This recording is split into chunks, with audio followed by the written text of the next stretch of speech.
नमस्कार दोस्तों, कैसे हैं आप सभी। हमारी चल रही इस IMP सीरीज एस के अकेडमी में एक बार मैं आपका फिर से स्वागत करता हूं। I am Naresh Sahu. जैसे कि डियर स्टूडेंट, आपको पता ही होगा कि 12th क्लास का जो इंग्लिश का एग्जाम था वो कंप्लीट हो चुका है। अब आने वाली 17 तारीख को हमारे 10th क्लास के बच्चों का इंग्लिश का एग्जाम होने वाला है। तो उसी को हमने ध्यान रखते हुए हम इस IMP सीरीज को आगे बढ़ा रहे हैं।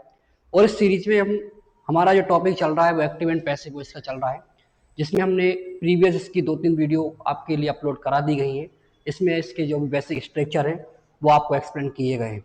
जिन बच्चों ने अभी तक वो वीडियो को नहीं देखा है, तो आप डियर स्टूडेंट, मैं आपसे रिक्वेस्ट करूंगा, पोलाइटली आपसे रिक्वेस्ट करूंगा कि आप सबसे पहले वीडियो को देखिए। उसकी लिंक आपको हमारे डिस्क्रिप्शन बॉक्स में मिल जाएगी। जब आप उस वीडियो को देख लेंगे तो आपको ये आने वाले ये हम आज की जो क्लास का जो वीडियो रहेगा, आज की क्लास का जो भी इसका स्ट्रक्चर रहेगा, नियम रहेगा, वो आपको समझ में आने वाला है। तो देखिए, इसमें हमने 2 रूल इसके पढ़ ली हैं कि एक्टिव एंड पैसिव वॉइस को हम कैसे हम एक्टिव वॉइस के सेंटेंस को पैसिव वॉइस के सेंटेंस में कन्वर्ट करते हैं। ये हमने 2 रूल में सीखा है कि अगर मान लीजिए फर्स्ट फॉर्म है, सॉरी, अगर मान लीजिए मॉडल्स का यूज हुआ है तो हम कैसे इसको पैसिव वॉइस में कन्वर्ट करेंगे। और सिमिलरली हमने सेकंड रूल में सीखा था कि यदि मान लीजिए वर्ब में ING का यूज हुआ है डियर स्टूडेंट, तो हम उसको कैसे एक्टिव वॉइस के सेंटेंस को पैसिव वॉइस के सेंटेंस में कन्वर्ट करेंगे। आज की वीडियो में, आज की क्लास में हम यहाँ पर रूल नंबर 3 आपके सामने लेकर आए हुए हैं। और इस रूल में देखिए बताया गया है, सबसे पहले हम इस रूल को रीड करेंगे और इसका रूल क्या है, उसमें क्या कॉन्सेप्ट है, ये सारी चीजें हम यहाँ पर क्लियर करेंगे। तो देखिए यहाँ पर लिखा हुआ है कि यदि सेंटेंस में थर्ड फॉर्म का यूज हुआ है, यहाँ पर आपको ध्यान देने वाली बात यह है कि यहाँ पर लिखा हुआ है कि सेंटेंस में कौन सी फॉर्म का यूज हुआ है, थर्ड फॉर्म। वर्ब की थर्ड फॉर्म का अगर यूज किया गया है तो उस सेंटेंस का हम पैसिव वॉइस कैसे बनाएंगे, कैसे हम उस सेंटेंस को पैसिव वॉइस में कन्वर्ट करेंगे, इस रूल में हम सीखने वाले हैं डियर स्टूडेंट। तो देखिए बहुत ही आसान है, आपको कुछ नहीं करना है। आपको ध्यान रखना है यदि वर्ब की थर्ड फॉर्म का यदि मान लीजिए सेंटेंस में यूज किया गया है माय डियर स्टूडेंट, तो आपको उसमें कुछ नहीं करना है। आपको उसमें लगाना है बीन प्लस थर्ड फॉर्म। आपको उसमें क्या लगाना है dear student, been plus third form. ये इसका कॉन्सेप्ट है, इसका रूल है।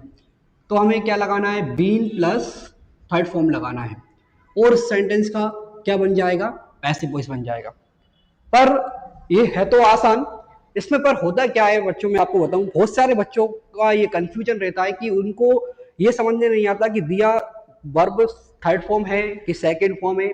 क्या होता है, second form third form similar ही बहुत ज्यादा क्या होते हैं, सेम होते हैं, है ना। क्योंकि जो रेगुलर वर्ब होते हैं, 2 तरह के वर्ब होते हैं, रेगुलर इरेगुलर। तो बहुत सारे क्या होते हैं, सेकंड फॉर्म और थर्ड फॉर्म क्या होते हैं, सेम होते हैं, ईडी से लगकर ही बनते हैं।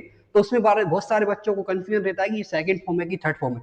हम एक सेंटेंस में थर्ड फॉर्म को कैसे पहचानेंगे, यहाँ पर मैं आपको उसका एक बहुत सिंपल तरीका बताने वाला हूँ। आपको याद रखना है कि हमेशा याद रखिए कि जो थर्ड फॉर्म होता है, मैं यहाँ पर लिख भी देता हूँ ताकि आपको ध्यान रहे। जो थर्ड फॉर्म होता है, तो डियर स्टूडेंट ध्यान देने वाली बात है पर जो थर्ड फॉर्म होगा, इस थर्ड फॉर्म के पहले या थर्ड फॉर्म के साथ आप हमेशा याद रखिए क्या यूज होता है। यहाँ पर हम हेल्पिंग वर्ब यूज करते हैं, हैज, हैव और हैड। ये आपको ध्यान रखना है, याद रखिए। थर्ड फॉर्म के साथ हमेशा हम कौन सा हेल्पिंग वर्ब यूज करते हैं, हैज, हैव, हैड। यदि मान लीजिए एक सेंटेंस में वर्ब के साथ हैज, हैव, हैड का यूज हो रहा है, तो आप श्योर रहिए कि आप यहाँ पर पहचान सकते हैं, आप समझ सकते हैं कि ये दिया हुआ जो फॉर्म है वर्ब का क्या है, थर्ड फॉर्म है। और हैज, हैव, हैड यूज नहीं हो रहा है तो दिया हुआ वर्ब का कौन सा फॉर्म है, सेकंड फॉर्म है। एक आसान तरीका है हमें थर्ड फॉर्म पहचानने का और सेकंड फॉर्म को पहचानने का। कैसे हम दोनों में डिफरेंस सॉल्व कर क्लियर कर सकते हैं, ये हम इससे सीख सकते हैं।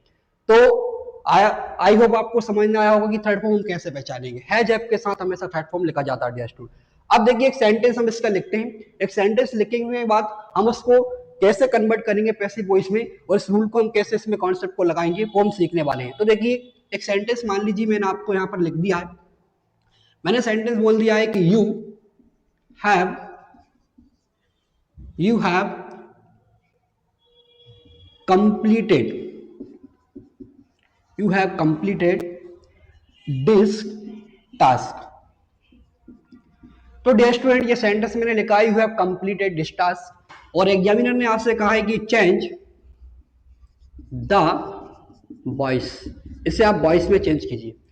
तो देखिए सबसे पहले हमें एक्टिव वॉइस को जब हम पैसिव वॉइस में कन्वर्ट करते हैं तो हमने जैसे कि मैंने आपको बताया, एक बार फिर से रिकॉल करा देता हूं आपके लिए। हमें पहले सबसे पहले दो चीजों को फाइंड करना होता है कि what is the subject and what is the object of this sentence. इस सेंटेंस का सब्जेक्ट क्या है और ऑब्जेक्ट क्या है। तो इसका भी एक बहुत आसान तरीका है, मोस्टली इस तरीके से पहचान सकते हैं आप कि सेंटेंस के शुरू में क्या हो सकता है सब्जेक्ट और लास्ट में क्या हो सकता है ऑब्जेक्ट। बट जरूरी नहीं कि लास्ट में जो वर्ड लिखा वो ऑब्जेक्ट हो, वो कुछ भी और भी हो सकता है, पर 90% आप इस तरीके से इसको सॉल्व कर सकते हैं dear student.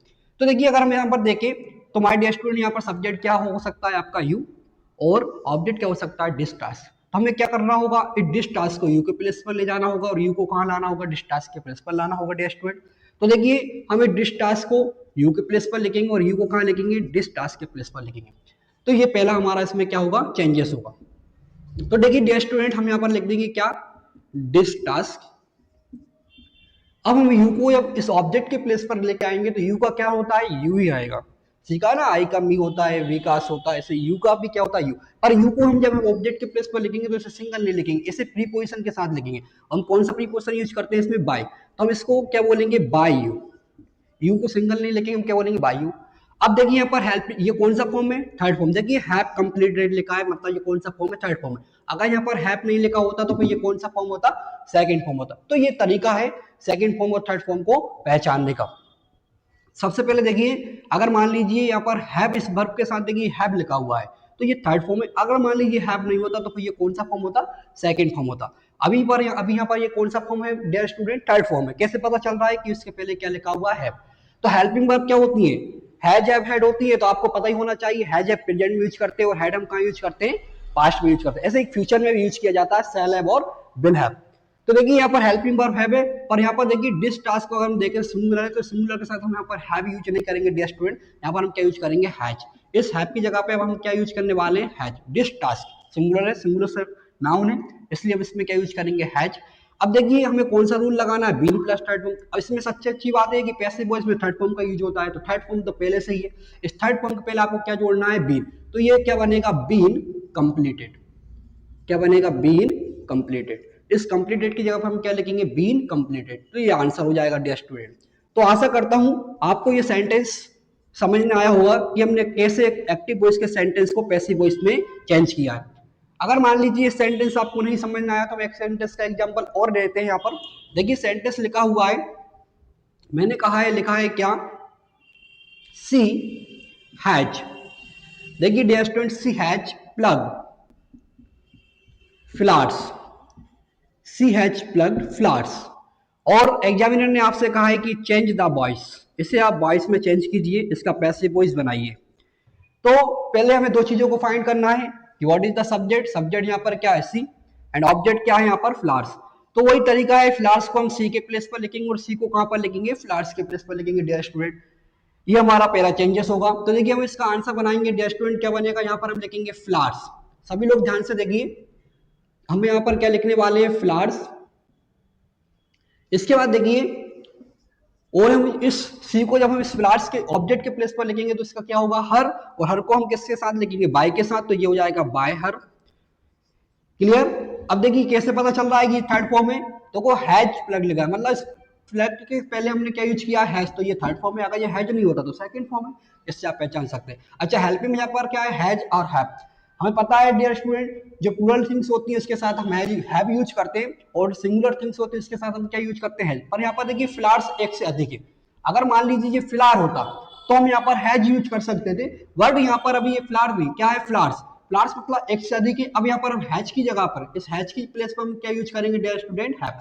According to subject, according to things, मान लीजिए प्लूरल है तो हमें हैव लगाना, सिंगुलर है तो हैज लगाना। यहाँ पर हम हैज की जगह पर हम क्या यूज करने वाले हैं, हैव।